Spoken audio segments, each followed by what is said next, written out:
Hello everyone, welcome to Insight into Economics. Today we will learn about the game theory in which we will do the static games with incomplete information. अभी तक हमने क्या किया था? हमने की थी static games with complete information and dynamic games with complete information. So उसकी वीडियोस आप चैनल की प्लेलिस्ट में जाकर दे सकते हैं. मैंने लिंक प्रोवाइड कर दिया है आपको. Now coming back to the topic. Incomplete information होती क्या है? जो इनकम्प्लीट इन्फॉर्मेशन होती है वो होती है एक ऐसी गेम जहाँ पे प्लेयर्स को कॉमन नॉलेज नहीं होती कि गेम कैसे खेली जा रही है. हम कह सकते हैं कि प्लेयर्स को नहीं पता होता कि दूसरे प्लेयर्स कौन हैं, पे ऑफ्स क्या हैं, और जो प्लेयर्स को नहीं पता होता वो क्या क्या है. पे ऑफ्स नहीं पता होते कभी कभी प्लेयर्स को. कभी कभी ये नहीं पता होता कि दूसरा प्लेयर कौन है या फिर उसका टाइप क्या है, या फिर वो मूव्स पॉसिबल कौन कौन से स्ट्रेटजीज और मूव्स पॉसिबल हैं, कैसे आउटकम जो है वो एक्शन पे डिपेंड करता है कि अगर मैं ये एक्शन लेता हूँ तो इसका आउटकम क्या होगा, और क्या ओपोनेंट को पता है जो उसे नहीं पता या उसे जो पता है.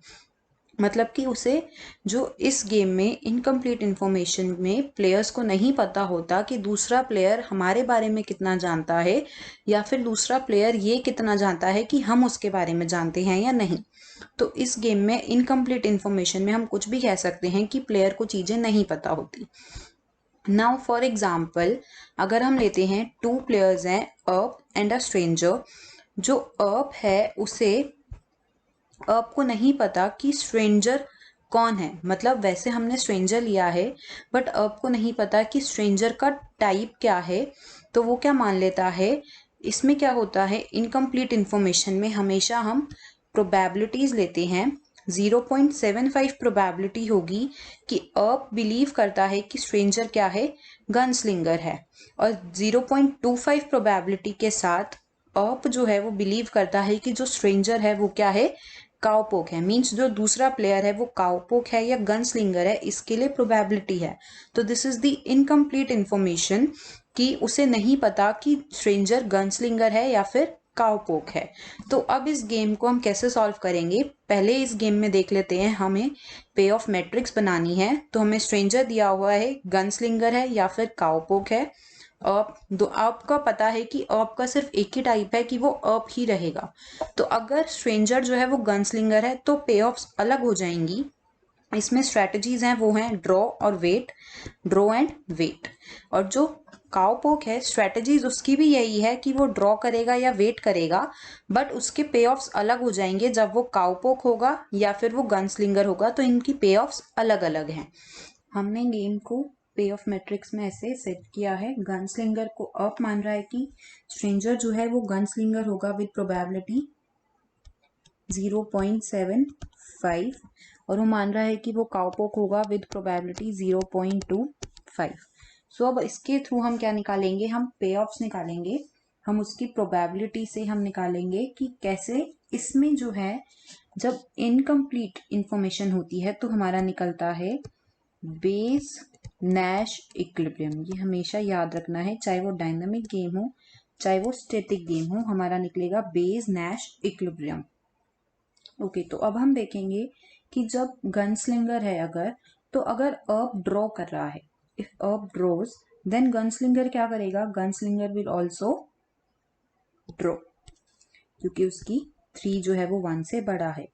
और अगर वो काउपोक है और अप ड्रॉ कर रहा है तब काउपोक क्या करेगा, ड्रॉ करेगा. और अगर गन स्लिंगर अगर अप वेट कर रहा है तब गन स्लिंगर क्या करेगा, ड्रॉ करेगा. मींस जो गन स्लिंगर है उसकी डोमिनेंट स्ट्रेटजी जो है वो क्या है, टू ड्रॉ. डोमिनेंट स्ट्रेटजी आ गई ड्रॉ किसकी, गन स्लिंगर की, क्योंकि अब चाहे कुछ भी करे वो क्या कर रहा है, ड्रॉ. तो अब इसके थ्रू हम निकालेंगे कि अब की अब स्ट्रेटजी क्या आएगी.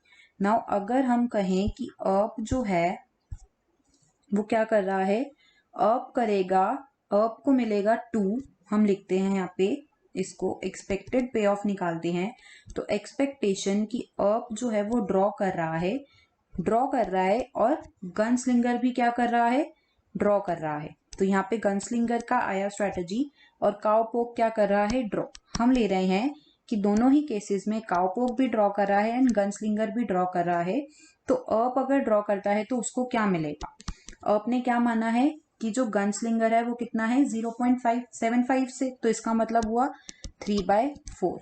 सो 3/4 प्रोबेबिलिटी है कि अप को मिलेगा 2 पे ऑफ, प्लस 1/4 प्रोबेबिलिटी है कि अप को मिलेगा 5।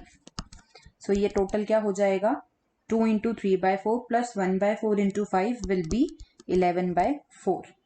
ओके, अब हम देखेंगे कि अगर अप वेट कर रहा है, हम लेंगे कि गनस्लिंगर और काउपोक क्या है, वो तो ड्रॉ ही कर रहे हैं, वो अपनी अभी डोमिनेंट गनस्लिंगर जो है वो डोमिनेंट स्ट्रेटेजी चल रहा है, पर काउपोक अपनी डोमिनेंट स्ट्रेटेजी अभी नहीं चल रहा।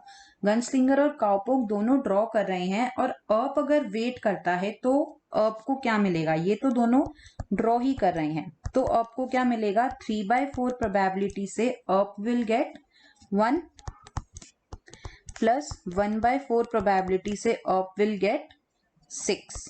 सो इसका टोटल क्या हो जाएगा, 1 into 3/4 plus 1/4 into 6 will be 9/4। Now हमने क्या देखा कि ये क्या है, बड़ा है, मतलब अप क्या करेगा, ड्रॉ करेगा। सो एक तो Bayes Nash equilibrium, Bayes Nash equilibrium कहते हैं हम BNE। बेज नैश इक्विलिब्रियम क्या हो जाएगा, बेज नैश इक्विलिब्रियम हो जाएगा, अप क्या कर रहा है, ड्रॉ। सो हम लिखेंगे कि अप जो है वो क्या करेगा, ड्रॉ करेगा, और गनस्लिंगर मतलब जो स्ट्रेंजर है, ये क्या था, स्ट्रेंजर था, तो स्ट्रेंजर क्या करेगा, ड्रॉ करेगा, स्ट्रेंजर ड्रॉ करेगा इफ वो क्या है, गनस्लिंगर,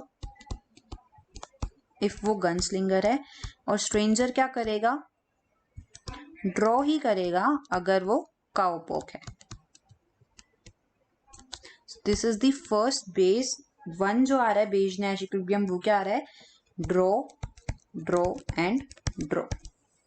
okay, now next we will see कि जब अप जो है वो वेट कर रहा है और गनस्लिंगर और काउपोक दोनों अपनी डोमिनेंट स्ट्रेटेजी चल रहे हैं, वो कैसे निकालेंगे हम देखते हैं। नाउ जब दोनों अपनी अपनी डोमिनेंट स्ट्रेटेजी चलेंगे तो हम क्या लिखेंगे कि एक्सपेक्टेड पे ऑफ, कि अप जो है वो क्या कर रहा है, वेट कर रहा है। हम पहले अब ले लेते हैं कि अप वेट कर रहा है और गनस्लिंगर की डोमिनेंट स्ट्रेटेजी क्या थी, ड्रॉ, और जबकि काउपोक की डोमिनेंट स्ट्रेटेजी क्या थी, काउपोक की स्ट्रेटेजी थी जब वो अप जो है वो वेट करेगा तो काउपोक क्या करेगा, काउपोक विल ऑल्सो वेट। सो काउपोक भी क्या कर रहा है, वेट कर रहा है। तो इसमें अप को क्या मिलेगा, जब वो वेट कर रहा है और गनस्लिंगर क्या कर रहा है, ड्रॉ कर रहा है, तो उसे क्या मिल रहा है, 1। तो 1 उसे मिलेगा विद प्रोबेबिलिटी 3/4, प्लस जब अप जो है वो वेट ही कर रहा है और काउपोक भी वेट कर रहा है, मतलब कि ये वाली स्ट्रेटेजी, ये वेट कर रहा है और ये भी वेट कर रहा है, मींस उसे मिल रहा है 8 विद प्रोबेबिलिटी 1/4। तो इसका टोटल क्या हो जाएगा, 1 इंटू 3/4 प्लस 8 इंटू 1/4, इसका टोटल हो जाएगा 11/4। So it will be 11/4। Now up क्या कर रहा है, अप अब करेगा ड्रॉ, अप क्या चल रहेगा, ड्रॉ चलेगा, और जो गनस्लिंगर है वो क्या करेगा, ड्रॉ करेगा, और जो काउपोकर है वो भी क्या, वो क्या करेगा, वेट करेगा। गनस्लिंगर की तो डोमिनेंट स्ट्रेटेजी ड्रॉ है, जबकि काउपोक की कोई डोमिनेंट स्ट्रेटेजी नहीं है, क्योंकि जब अप ड्रॉ कर रहा है तो काउपोक क्या कर रहा है, ड्रॉ, और जब अप वेट कर रहा है तो काउपोक क्या कर रहा है, वेट।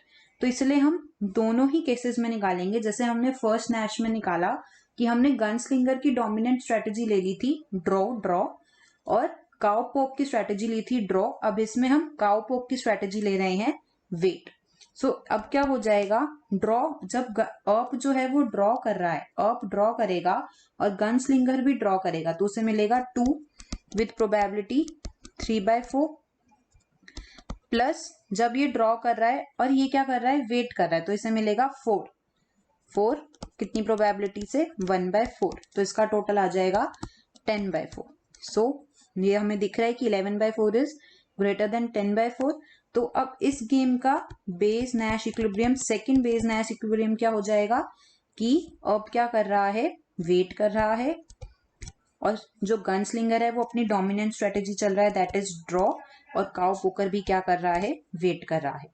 तो ये हो जाएगा हमारा सेकंड बेस नैश इक्विलिब्रियम।